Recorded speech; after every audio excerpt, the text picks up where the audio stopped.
name is Rasmus Hojengaard, and I'm the Director of Creative Development, which means that I'm involved in multiple projects at Crysis, at Crytek, and not only at Crysis. So after the end of the war in Crysis 2, 20 years has passed, and in that time, Cell Industries have gained a tremendous amount of power. After having a little bit of a blow at the end of Crysis 2, they've managed to erect all these nanodomes over a number of cities in the world. And they do that publicly to kind of cleanse the cities, because these nanodomes hyper-accelerate plant growth that then cleanses the cities for any kind of pollution that might be present.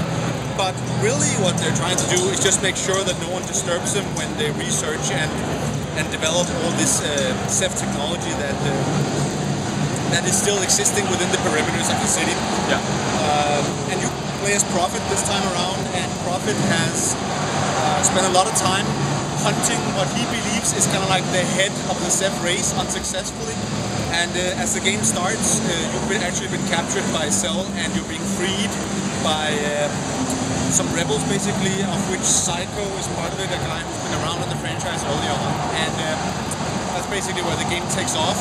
And you had a vision as Prophet, and that vision is a world, Earth, with a ton of CEF and no humans, and that's obviously not something you're interested in as a heroic guy you are.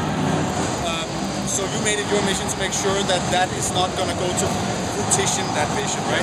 So you basically turned yourself from being the loyal, obedient soldier that you were in the previous ones, well, although you didn't claim that's what he was in the previous ones, into being a guy who takes matters into his own hands. And he's transformed himself literally from being kind of like the hunted, thrown around guy into being the hunter here. And he's going to kill everything that stands between him and making sure that that vision doesn't happen. Obviously the setting itself is just going to provide somewhat of a different experience than, like, let's say, the street gameplay, the vertical gameplay is on Crysis 2. But obviously we also have new features, and the bow in itself is kind of like a little bit of a Swiss Army knife in terms of functionality. Yeah. But you can fire it while you're cloaked, which adds a lot of new kind of stealth feel. Right. But then there's a multitude of different warheads that you can equip it with that all have kind of functional or destructive advantages that are different, right? Then the suit itself can hack things. So you can, let's say, hack a turret, and then suddenly that turret, rather than attack you, will attack the enemy. And there's going to be a multitude of different things you can manipulate in that way so that you gain advantage. And rather than make the hacking itself complicated, we want to make the challenge in what things are you going to hack at one point in order to kind of gain an advantage. So that's where the puzzle lies instead of the hacking. Instead of the actual hacking. We don't want to make mini games for the pipes you have to connect and stuff like that.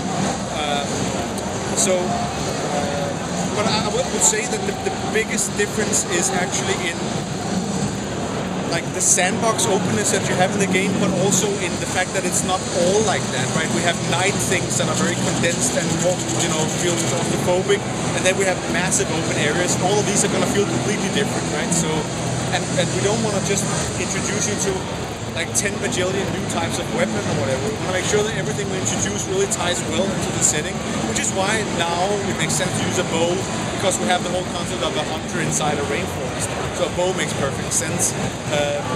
You've been so infused with CEF material over time that you can now use CEF weapons, which is new as well, because your fingerprint is basically CEF.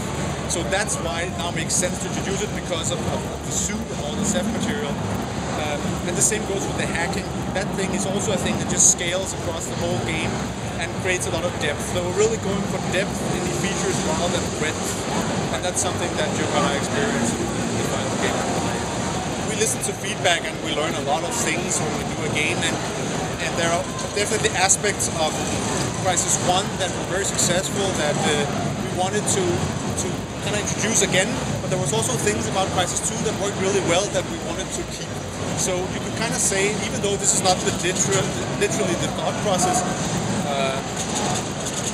we wanted to take all the lessons learned from both those games, making sure that we used that, the takeaways from that in this game, and then made it even better, right? So, and the great thing is we have this science fiction setting of the nanodome over the city that then artificially grows this rainforest, which means we don't have to adhere really to the limitations of a real rainforest on an island or a real city, urban environment. We can kind of take some liberties that weren't possible before, which is actually helping our gameplay style of the adaptive sandbox gameplay a lot, creating a really awesome foundation. And the way we kind of visualize that in the game is by having these 7 wonders, as we call it, inside this urban rainforest. Each of them having a very distinct feel and look, but also a very distinct kind of geographical layout that encourages different types of gameplay. So, yeah, I mean, it's just a really, really great premise for the type of game that Crysis is, and yeah, we're happy about where it is right now. So there are 2 important aspects of AI: the perception of smart AI and then the actual AI, right? So we both do a lot of work on the actual AI because it needs to support both these massively open areas, but also needs to work in a corridor in a hallway. But also just the way that AI reacts visually gives you the perception that AI is good, right? So both these things are being equally polished, but a lot of work is being put into the AI. We obviously also listened to the feedback that we got previously, and we want to make sure that the AI is really, really great. We're really pushing the PC version. I mean, we want to obviously create a great experience regardless of what platform we release on, but we're definitely going to push the PC version visually. So yeah, I mean, if you have a massive power plant, you're going to be able to exploit that.